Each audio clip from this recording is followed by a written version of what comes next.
Welcome to Seriously Doughnuts. My name is Bola Obileye and I'm with the fabulous Abby. Today in the studio, you will not believe who we have. We can't even believe our luck. We've got here with us the amazing Fumi Desalu-Vold of Fumi Nation.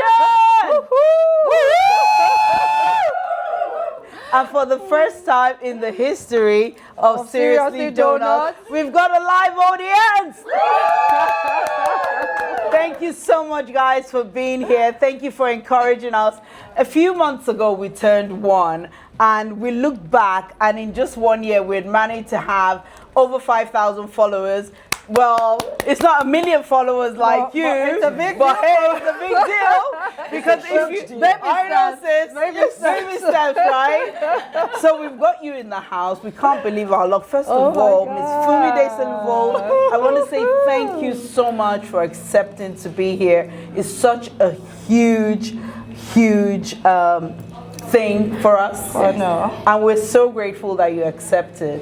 Thank you so very much. It's an absolute honor, and I've been waiting for you to invite me. Oh! Yes. I enjoy your podcast, Seriously Doughnuts. Yes. Fantastic. I think that you're doing a wonderful job, and I am so excited to be here to see the Seriously Doughnut fans. I think a lot of them are more like Fumi Nation fans. Yeah. Something like, we're coming for Fumi Nation. Exactly. Well, we got you guys here today, so thank you. Can I take a picture? Although I came because I follow Fumi. But thank you once again. When you accepted, you were so gracious. You were very intentional about this because I know what you said before when you said, I'll come. And then I said Harrow. And you're like, huh?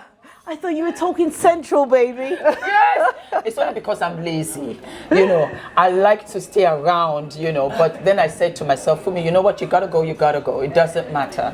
The mere fact that I was coming to be with you, to sit with you, has been a long time coming. I really, truly wanted to do it. So I said, okay, Fumi, just clear your schedule and come. And that's it. And it's been wonderful. Wonderful to meet all of you and to see Fumi Nation as well as our beautiful Seriously Doughnut girlies and to be amongst fashion, of which I love. It's a wonderful time to celebrate womanhood. Absolutely. At some point, we're going to ask the founder of House of Street to come through. The reason we're actually going to have a round table with more of us, but our amazing Powell said that it will make it too wide and that way there would not be enough focus. So we're going to break it down because I really wanted her in the conversation as well. So we're going to start off with you first. First of all, you're an accomplished social media star. Before you even became a social media star, you were already a big name, a supermodel. You won West African Model. I want you to take us back to when you won that, what it meant to you, and what it meant when your African parents made you go back to study. They didn't know. They didn't know I went for the competition. Oh my God. They had no idea. No way. And I had no intention of winning. This is what happened. I wanted a car. So I had asked my father for a car. And he said, are you mad? What do you want a car for? And I said, to drive around. Exactly. He said, absolutely not. You don't need a car. There's a driver for you and that's it. So I was like, okay. So the competition came up and it was huge. In those days, it was ahead of our time. We had never had anything like it. Wow. It was supermodel for West Africa. It was supermodel for Africa because there were tiers to it. Okay. And I just saw, my eyes bulged out of my head. The third prize was a car. So I said, this is very good news. So I went in. I went in to compete. You understand me? So I went in to compete. The girls were beautiful. They came from all over. Wow. All over. And I didn't think anything of it. I did not think I would win. Oh, wow. My parents didn't know. And coincidentally, my mother had traveled. So because my mother had traveled, my father doesn't really pay too much attention to the girls because it's 2 girls and a boy. So I bought a dress in Balogun Market. I sewed chiffon at the bottom of it. Oh. I had a swimsuit. And that was it. Wow. So, you know, the girls, they were from all over. And I will never forget Yemi Fawaz. It got bigger and bigger as we were competing because we were about 1,000 girls. So it was in stages and it was narrowing down. Oh, wow. So I was like, this is very good news. This is very good. My car, you know, this is very good. I get closer to the car. So, needless to say, you know, we did the walk, and then of course elite models came because the sponsors started. It became such a hype. Wow. It became really exciting. So we had Coca-Cola, we had Pepsi, we had Venus de Milo, we had elite models that were giving us a contract, and I was like, oh, you know, all well and good. I just wanted that car, you know, the Peugeot. I wanted the Stay focused. I'm staying focused. So needless to say, you know, they start from the 3rd runner-up, you know, upwards to the winner. So I just relaxed and I thought, for me, they're about to call me. And then they called another girl. Oh my. And it was Buki. And you would never believe it. I said, Buki, can we exchange places? I said, let me go 3rd.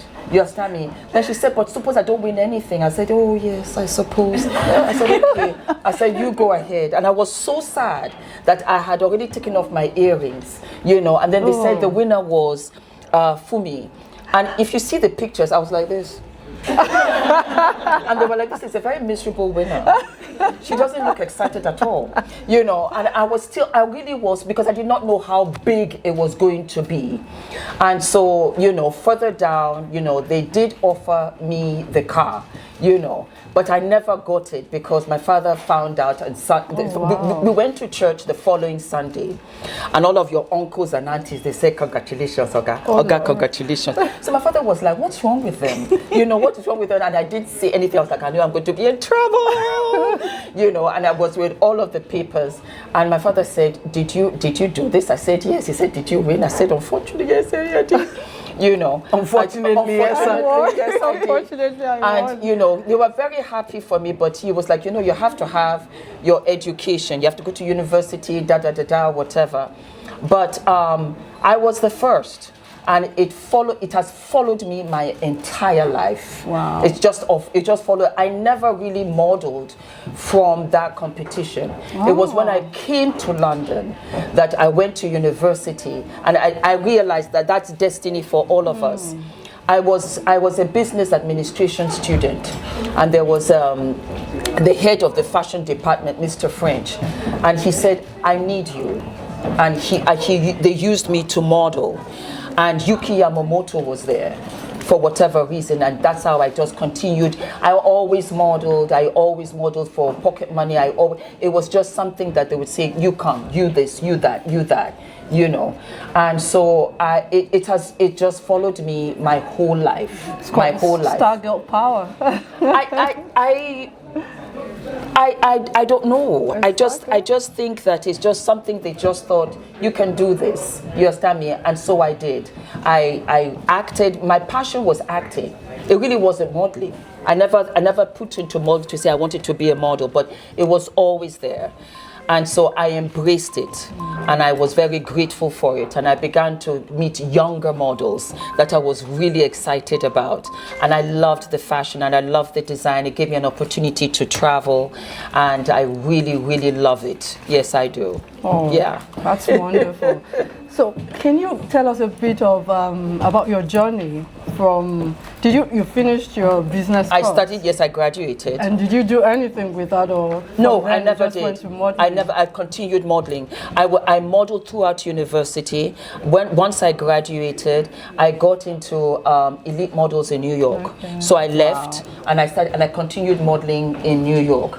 And I was actually at Ford for all of 5 minutes, but Naomi Campbell was there, and they were like, you look very similar. And I didn't think so, but they thought so. You think they look similar? No. I feel like you look more like Grace Jones than Naomi, isn't it? Naomi. But in those days, in the 90s, to have two dark girls, it was too much. It was too much. You know. And to be honest, Naomi was lovely. We've got very strong personalities. So I thought, you know what, let me go to Elite. But we walked all the time. And she was very strong, very powerful. I respect her, I love her very, very, very, very, very much. But I was always an actor. I loved film, I loved theater, I loved drama. That was what I did, you know, for my master's, you know, because I went to NYU for theater and drama. So, but I always modeled, I loved it. You know, I always loved exercising, I loved fitness. I like to clear my head, so I just run, you know. And again, it really gave me the insight on fashion, on style. And I saw our fingerprint everywhere. I saw it everywhere. I saw it in the prints. I saw it in the styling. I loved the black, white models. I loved them. I loved it all, the creativity of it. And so September 11th came around, and it was a pivotal moment because I had gone to Paris and I had bought my sister a Louis Vuitton bag because she really wanted this. She worked at Tower 2, and I told her that I would come and see her that morning.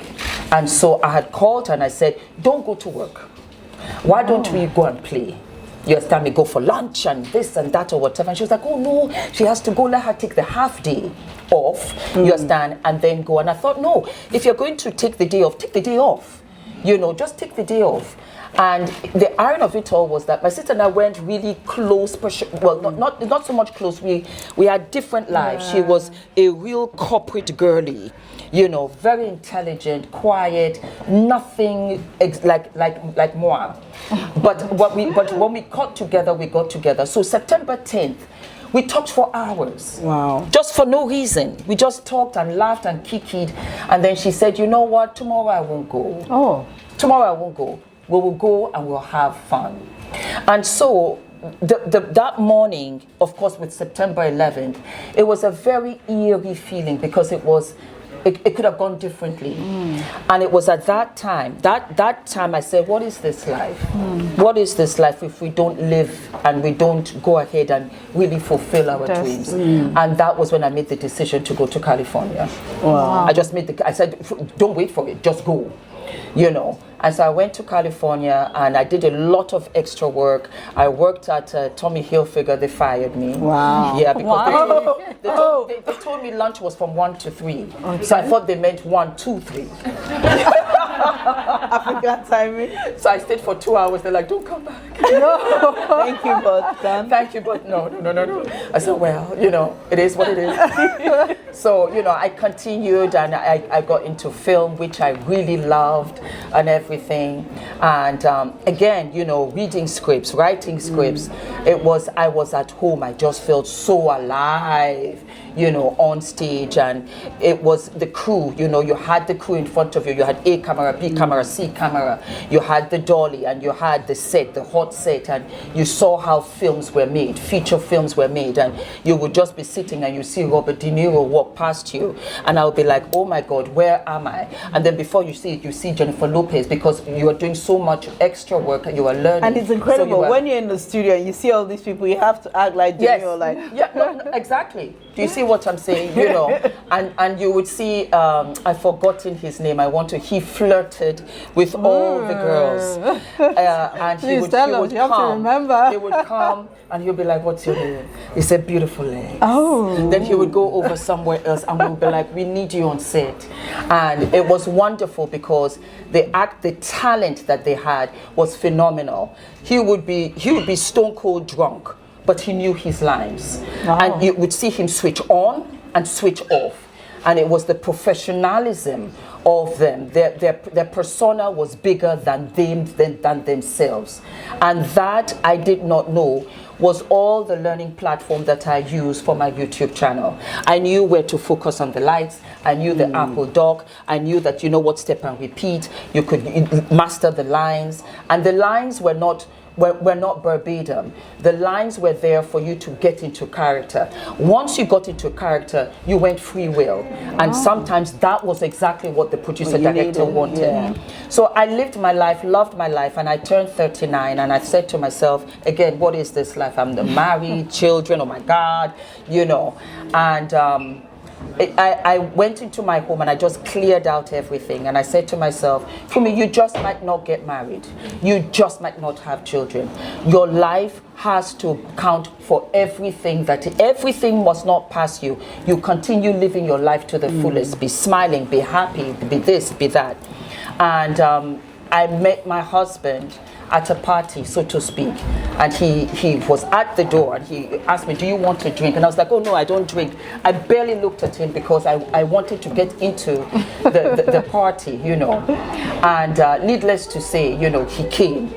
And I will say, in a sense, my lights were not on. I didn't have the push-up bra, I didn't have the lips, I didn't have the hair. I was just really casual. I had a little bit of lip gloss, lip balm, a little bit of cheek, and that was it. Wow. And he came and he sat beside me, you know, and we chatted, we talked, and then when it was time for me to go, because I had said to myself, 6 o'clock I want to go. So he had asked me for my number, and I gave it to him. And he said, did I want his number? And I said, darling, why? You know? That's a new line. Yeah, darling, why? I said, darling, why? I said, no. I said, you call me, you call me. You don't, you don't. Ooh. Sarah, Sarah. You know, we keep it moving. That's it, you know? So he was looking at me that, who is this person? You know, and I left. I really did leave because I was 39 and I had gone online dating, I had gone to all of these dates, I had done this, and I said, no. I was tired. As I said, you know what? No, Fumi, you're going to limit your stamina for what it is. So I pressed the accelerator, I reversed, and I was out of there. 2 weeks later, 2 weeks later, he called. And it was like, this is so and so. And I said, aha, yes. I said, but your number is an international number. He said, yes, I'm in Norway. I said, you hang up, let me call you, but I don't have time for nonsense. So he hung up and I called him back, and he was really in Norway. So I said, well, so what were you doing at the party? So he said, I came to see my friend. I'm a swimmer. I was a swimmer, you know. And we started chatting, talking, chatting and everything. And then he said, I would love for you to come to Norway. So I said, do you have any money? So he said, straight up talking. Yeah. I was very straight up. I said, do you have any money? He said, yes, a bit of money. I said, okay, this is good. I said, but I have to stay at a hotel because there's no cookies. So he said, I said, absolutely not.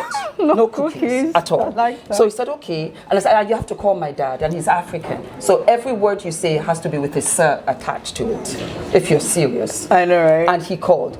Yes, sir. Good morning, sir. Yes, sir. What was the sir question? My father was so confused. You know, but that was how it went. And I thought, okay, fine. And I went over and I met his dad.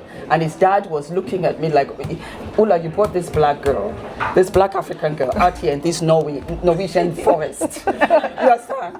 I don't know how it's going, but good luck. You know, so that was that, but I got to know him, and he was a national swim champion of 500 medals, 200 gold. Oh my goodness, that's a lot. You understand? And they were very tall. Everybody in Norway is 6'1" to 6'9", you know. But I liked him, and I asked him all the serious questions. You know, what will you do with children? You know, how much do you earn? How do you spend your money? Do you have any addictions? Are you in therapy? You know, these were the questions. I mean, after you ask if you had money, then you might as well go the 9 years. These were things that I didn't ask at 20 that I was asking at 40 because I was looking for longevity. I was looking for a friend. I was looking for a partner. This thing called life will throw you a woozy on a Tuesday afternoon that you will not see coming, and I don't have time to babysit. So are we doing this or are we not doing this? What are we doing? Needless to say, I said, by the way, you have to buy some presents because African family don't go empty-handed. We bought all of that. But I tested him and he tested me. So we went shopping and I just went straight to the sales rack. Because I wanted him to say, whatever money we have, we're saving. You know, I don't need big this or anything, you know. So that was that, you know, kiss on the cheek. He followed me to Amsterdam before he flew back, and I went to see my parents. And then when I came back to California, His entire family was so, and he asked me to get married. How long did this take? Oh, very fast. Very fast. Oh my. I met him 17th of March. It was a Saturday, 2009, and he proposed after Quincy was born, 23rd of May. Ooh, so it was March, April, May, That's June. it. We were married in June. We were married in October. Ladies, are you listening? It was because we were adults. You know what people say, that if a man really wants to, Yes, he would. he would. Yes. Do you think that applied to you because you were at a certain age, or do you think any woman now can go with that kind of Regardless energy? of it. I tell you this. I love women. I don't know why God made me a man. I love women. Made you a I man. love women. I will make love to you twice, each one. I love them. Just give me money. I think we women are the most wonderful thing on this salty earth. Absolutely. It's only that it takes time for us to catch up to us, to who we are. Let me speak for myself. I was a tall, skinny 20-year-old girl that modeled. I didn't know what fashion, I didn't know who I was, I didn't know what I was. I learned that over time through my mistakes. For me to be so assertive was because I had failed. But the failing is part of the learning. Because that way you take that all in. And in this digital age where you go out and the guys can see you on cameras and this and that, you're thinking, oh, this girl has this, that. No. You are beautiful as is. I see all of you. I see what you bring. I find that just like me, it takes time for the hand and the glove to fuse. You're going to get there because the essence of everybody's beauty is in them. It's the laughter, it's the jokes, it's the funny. Absolutely. You understand me? It's the personality. I see it over and over and over again. If I hadn't married now, I would still marry in my 60s, I would still marry in my 70s, I would still marry in my 80s, I would still go to college, I would still learn, I would still observe. Age is just a number. It's got nothing to do with your accomplishments. It's got nothing to do with your attractiveness. It's got nothing to do with how appealing you are to anybody. But we are told that because that's a tradition that has worked for the generation behind us. Do you see that's what they did? So that playbook thought that it could work here. My father said, you will never meet any of your school friends again. He could never, neither of us could ever have imagined the digital age would change our lives. Look at the podcast, look at what we are doing. That changed everything. My husband said, Fumi, YouTube will change the world. YouTube, if I hadn't married my husband, I would have married him. Henry Balogun. Yes. Hi, how are you? Wonderful gentleman. He's a wonderful, and he's Adrian's like, godfather. I'm married. Yeah. Check out my lady. But that's the maturity. I love her and I love him as friends. Yeah. And these are family friends of family that as you get older you realize that they play different stages on your life. And he becomes an uncle, he becomes a godfather, he becomes a friend. He's a good man. Oh yes, he came to me, he said, Fumi, Adrian needs some good uncles. And he makes sure that Needs some African uncles. African uncle, he needs some good uncles. So that's maturity. That's maturity, and that is really opening up your life. And when you open everything up, you're so blessed because you're open to have all of this come into your life. You know, I kind of agree with you because a lot of people say to me that I look young and all that jazz, but I'm like, yeah, whatever. You feel it in your body though, because I'm 52. I don't feel as energetic as I used to feel some years ago. So when people are like, Bola, you went to a party, can we go out again tomorrow? I'm like, the body needs to roll back first. Where am I taking this to? You have this energetic persona. I saw the last Fumination. Who saw the last Fumination? The way she even danced into the room. Oh my God. I'm like, was it the Michael Jackson I know, dance? was it like the song was there? You were like, it will take me like 3 business days to roll back. So where is this energy from? How do you keep going? If me at 52, I'm like, people are calling me, and I'm like, call me tomorrow when I recover. Yeah. I had no choice. I had my son at 49. Wow. We had, when Ula and I got married, which was quick and fast, I knew that, you know what, for me, come and have your children. And Adrian didn't come like so. Wow. And so we did 9 rounds of IVF. Whoosh. Wow. We did 9 rounds of, the body took a toll. My body, I was 220 pounds. Are you serious? Because of the drugs, the amount of drugs that I was taking per round. And it wiped us out financially. Wow. We had nothing. We lived in a studio apartment and we had nothing, literally. And it tested our marriage. It really tested. And I remember I came to Ula and I said, Ula, I'm so sorry. I think it was the 4th or 5th round. I'm so sorry. Maybe you married the wrong girl. And he said, never that. He said, for me, we have a child or we don't have a child. For me, it's okay. But I couldn't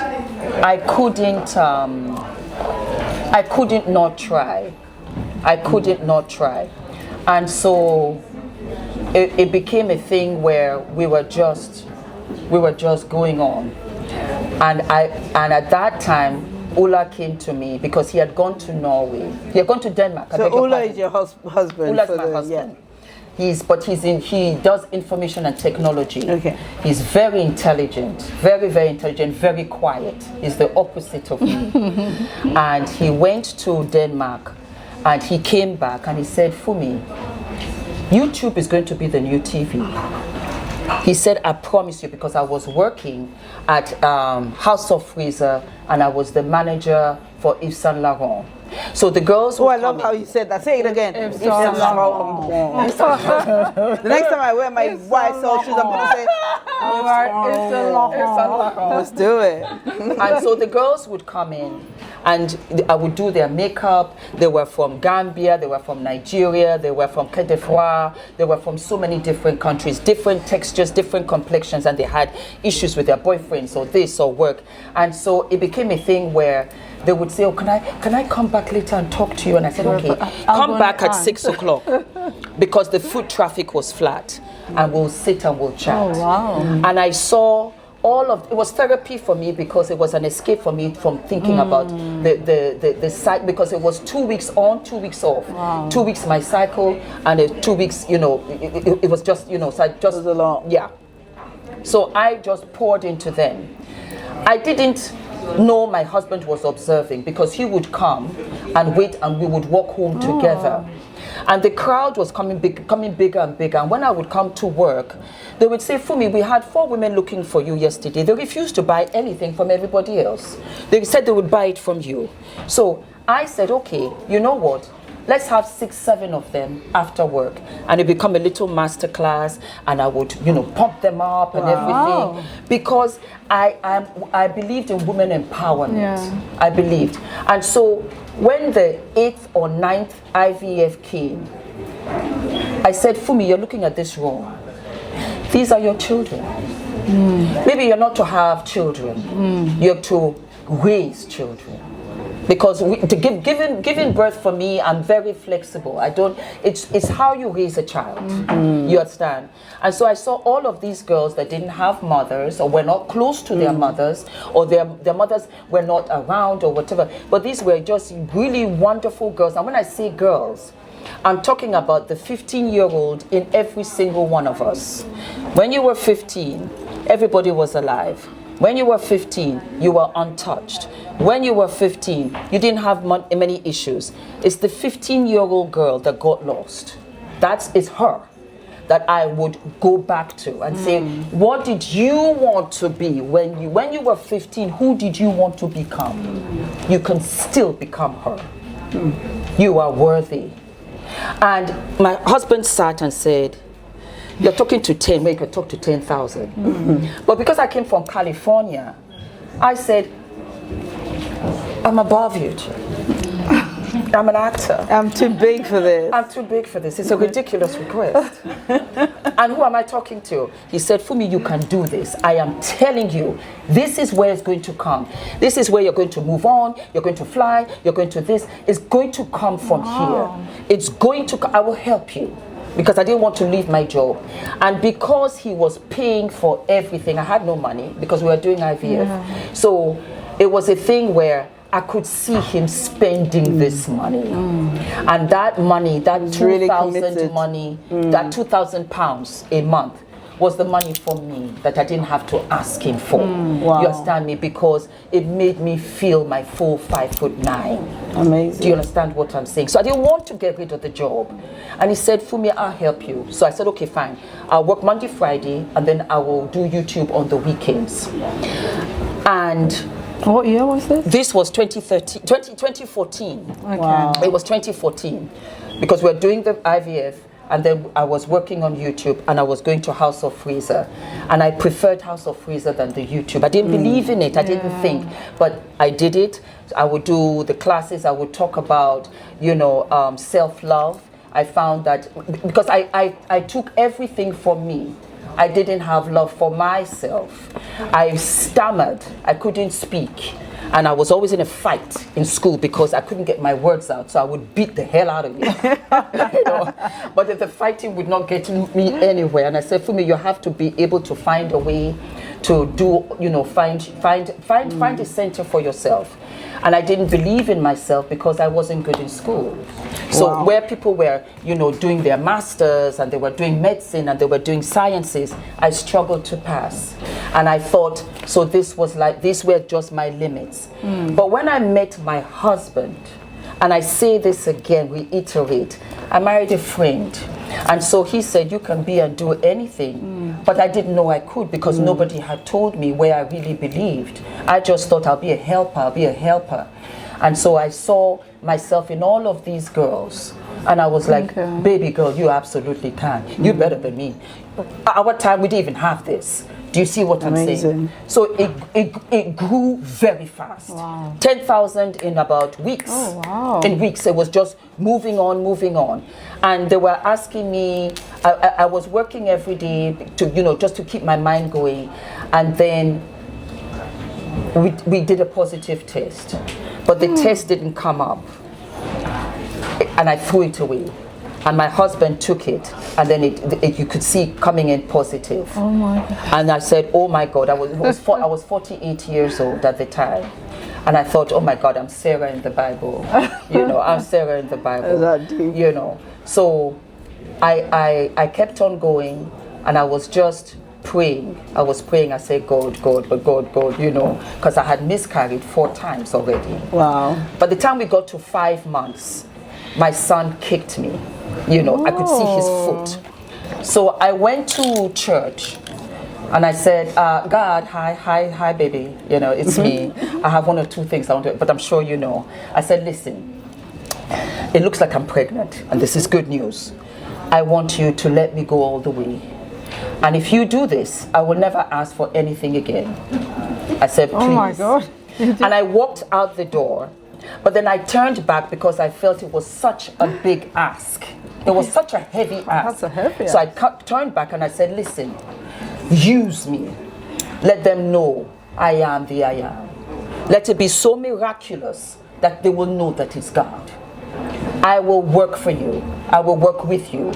But let me have just this one. And that was how I didn't see anything, you know, I kept on, the baby was growing and everything. And it was like 8 months before I finally announced. And once I had given birth to Adrian, my life was 1,000,000,000%. Wow. It was 1,000,000,000%. The old Fumi died, the new Fumi was alive, and this was a young child who was running around and this, but God gave me the energy. He gave me the energy. I can stay up all night. So it's that same energy you carry into 100%. like everything else, like boom, I boom, take that boom. energy. I take love that energy everywhere because I realized I was Adrian's mom, but I was really a mother to all of the girls. I love so it. that was when I realized those that are struggling, adopt.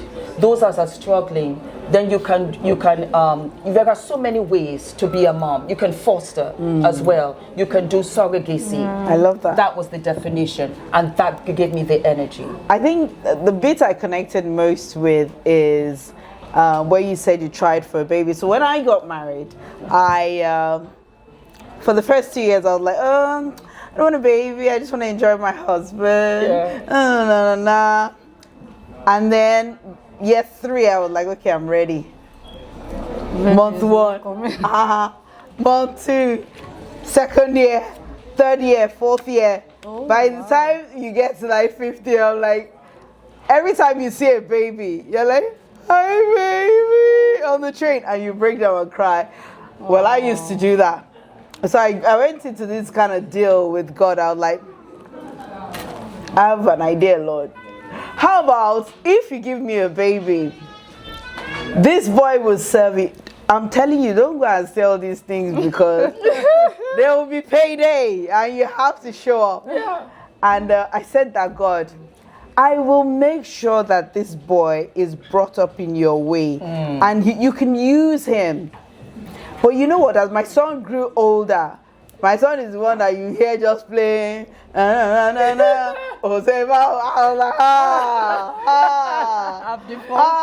belong to Jesus. So at one point I was like, you know what, we're going to catch up. So I sat him down and I told him everything. I said, you can't. This is the deal. This is the deal I had with God. And the moment I said that, I was like, dude, that's on you. Yeah. Because yes, I did offer you to God. And every time that I'm sending him away, I'm constantly reminding him that, anyway, yes, you know. So I understand what you're saying about deals, but God actually honors those deals, especially when we put him at the center of it. So I can imagine, because every time I speak to you, you always refer to, you know, care for your son and all of that. And I see that, you know, how it feeds into other parts of your life. And I love that, like how you just owned everyone here and everyone calls you Aunty Fumi, yes, Fumi Nation. And I can feel that sense of motherhood. I love that for you. But one of the questions I want to ask is, you did mention that your husband literally saw the future of YouTube way before you did. Yes. So, but I feel like even building Fumi Nation, even though he saw it before you, was very intentional. 100%. So how did that marry from someone recommend? Because all the time we get people that love us that'll say, you should sell hair. Yes. But you're not feeling it. Yes. Yes. And you should do makeup. But you're like, So the point is said to you that you should be on YouTube. You were not feeling it at the time. How did you switch it and start to own that bit? It was Fumi Nation. Fumi Nation they coined themselves Fumi Nation. Oh, I never called them Fumi. It was one day in the comments, they said, yes, Fumi Nation. I said, oh my God, yes, that's it. Yes. They coined themselves Fumi Nation. I never did. They came to me and blessed me. They came to me with all of the ideas. They came to me with the bras. They said, Auntie, we want to dress properly where our undergarments are just so. Because I was working every day. Once Adrian was born, Adrian went to nursery. And I was the mother that was standing outside, and they said, who is that woman? I said, that's Adrian's mother. You know, I get to keep an eye on my business. Yes, and I wanted to be in class with him. I just didn't want to put my eyes off of him. So Ula said, you film every day. And I thought that's a good idea, but then what do I film? And he said, ask Fumi Nation. And so they asked me, I would just tell them, what do you want me to do? What do you want? So it was makeup, it was hair, it was family issues, it was relationship issues, it was issues with the father, with the mother. Should I leave home? Should I do this? Should I study medicine when my heart is in architecture? Should I marry this guy? Should I this? And it was phenomenal for me because it was like, oh my God, they need me. Yeah. They needed me. It's a good feeling. It was an honor. It was an honor to have because they trusted my opinion. Yes. I had a mother who came to me and said, Fumi, will you talk to my daughter? And that same daughter sent me a message to say, will I talk to her mom? Wow. And so I had to speak to the two of them, and I said, you know she loves you. You know she loves you. She wouldn't care. She wouldn't care for this or whatever. And I have many mother and daughter friendships where because they're in their 20s. What my child might have been had I married so much, you see, because their mothers are my age. Do you see? So it's still a blessing. It's constant blessing. I just said, let me try, because I wanted to occupy my mind. Yeah. Okay, I'm just checking. I'm just checking with Paul.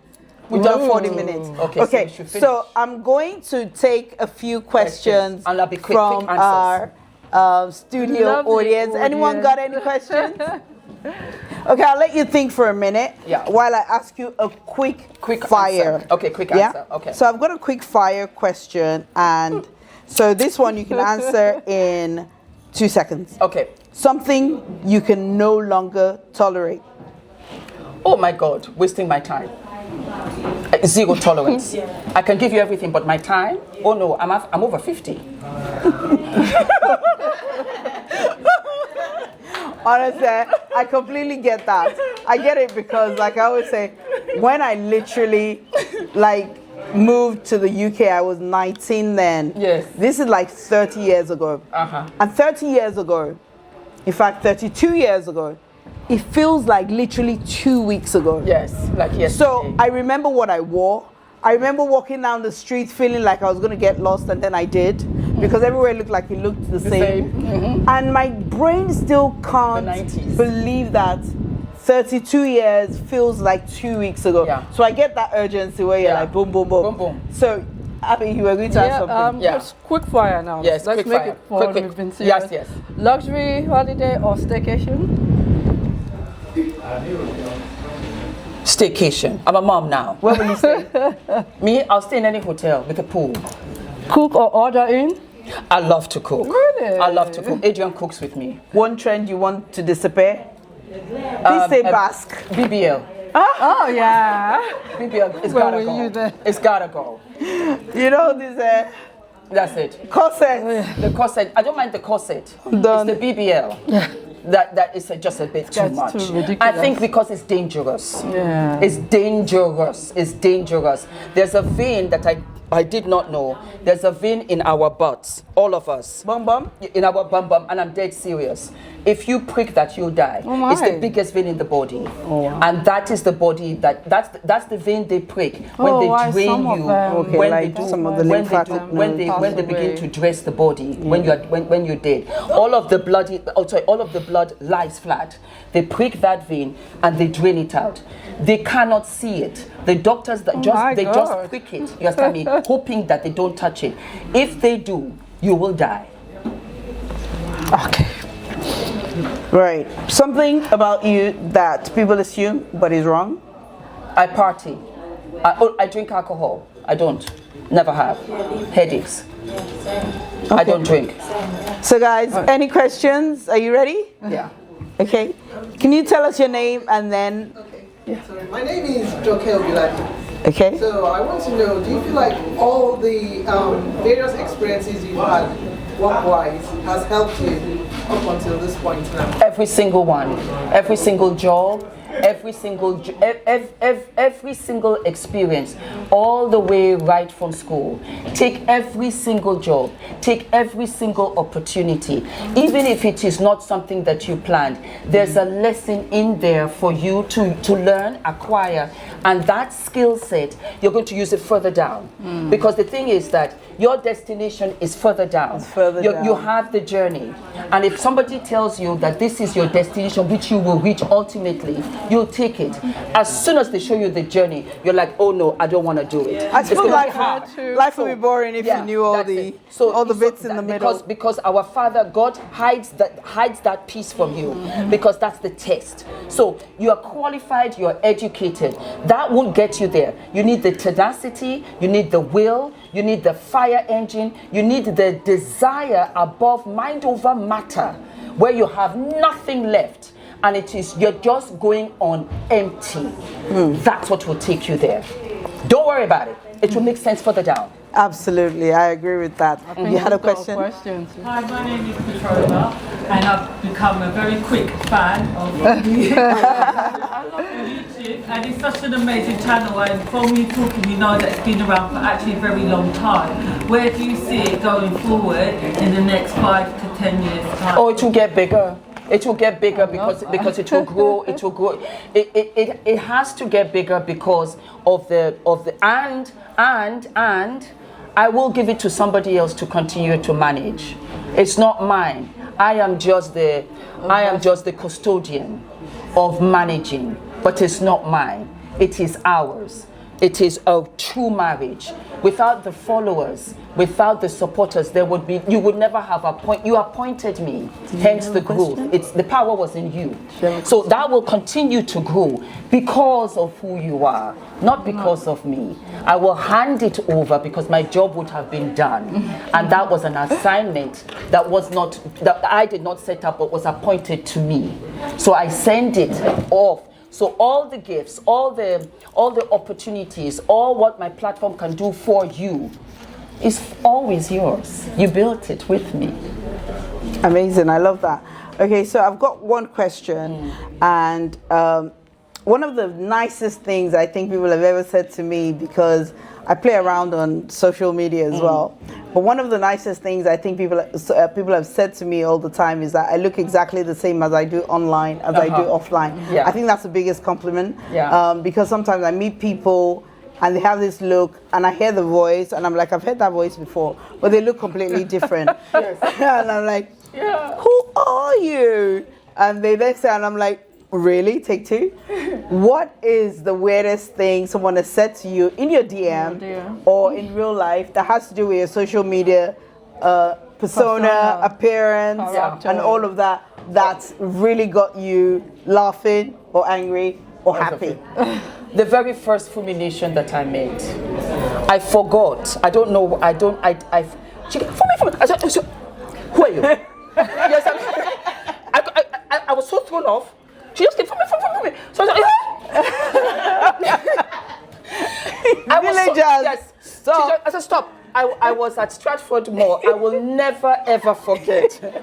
I think I had about 10,000 followers, but I had not met anybody, and I did not translate. I did not translate them as human. I don't know why. And so she came to me. And I said, stranger danger. Stop right there. I said, who are you? And she looked at me, and she was like, are you not Fumi? I said, yes. And you are? And she said, I watch you. I said, oh, sorry. And everything. I was like, so then she asked for so you want a picture with me? She said, yes. I said, okay. You know, I mean, like, not that deep. Yes, it was not that deep, but I was so thrown off. I was so thrown off that now I'm better now. My parents look at me and they're like, Fumi, you're very weird. You don't know these people and you talk as if to say you saw them last week. I said, yeah, because they watched the episode last week. So they're like, Fumi, that episode last week, by the way, do you know? I said, yes, girl, what do you think? You know, and they're like, but you don't know. I said, no, we know each other. I said, we know each other. They got me. So I don't need security. Fumi is here. So that was the swing of it, where I saw Fumi here, there. I saw them in Japan. I saw them in Dubai. I saw them in Tokyo. I saw them in Norway. I see them at the airport. At the airport, they are at the customs. They're like, you can go through. I said, girl, when I tell you. Do you get upgraded? People are like, 100%. I get upgraded. They upgraded my parents to first class. My mother was crying. Guys, when are you opening a YouTube channel? Already. Because they are flight attendants, they are bus drivers, they are doctors, they are pilots, so they're everywhere, they are students, they are grandchildren. I have their grandparents. There are Fumi that have named their children Adrian. Do you see what I'm saying? Yeah. I have gone to their weddings. I have gone to their parties. I have met their parents. That was when I sat down and I was extremely humbled. And I started to cry because I said, God, I don't think I can. I think it's too much. I don't think I can do it. I wonder how, like, all these, like, celebs. So I've only got like 27,000 followers. And no. sometimes they're there because sometimes when I want to go to Costco, you know when you're having like a bad day, you just want to even wear your house coat out. That's all I'm like, right. ooh, I follow you. So now I have it disguised. I put like a scarf on, like. Yeah. And this is my hair. I can't even have road rage. You know, if someone drives past you, I'm like, yeah, but they will catch you next. They'll be like, oh, that hair. Yeah. So I completely get you. It's totally amazing. But it's been wonderful having you on our set. Ladies and gentlemen, a round of applause for the amazing Fumi Desalu-Vold. So I kind of like want you guys in the picture. Powell, how can I do this? Because some of you, please come in. Yes, please. Come all in, of you come in, come in. All of you I'm come. sure Powell will be like, oh boy. Yeah, be like, I'm going to kill you next week at the studio. You have to come. Please come through. Please come through. No, come here. Please I come want you through. to sit by Please me. come through. That's Please it. come through. Come sit with us. Come and sit with us. And the amazing Glenborough, come through. This is your seat right here. You made this. Where's Asia? Where's Asia? Okay, I'll take There you go, baby. There you go. Where's Esther? She should actually be in the... Anyone else want to join our video? That's it. Guys, ladies and gentlemen, we've got Fumi Nation. Asia E. Jones, come join us. Powell, Thank can you you do so picture much. and then video us, please? Everyone say cheese. Cheese. Say Fumi Nation. Fumi Nation. Say House of a Street. Say The Seriously UK's Donuts. #1 Seriously Donuts. Say Seriously Donuts. Seriously Donuts. We're looking for you. Yes. Oh, and the founder of House of Estrie, Esther Olorunfemi.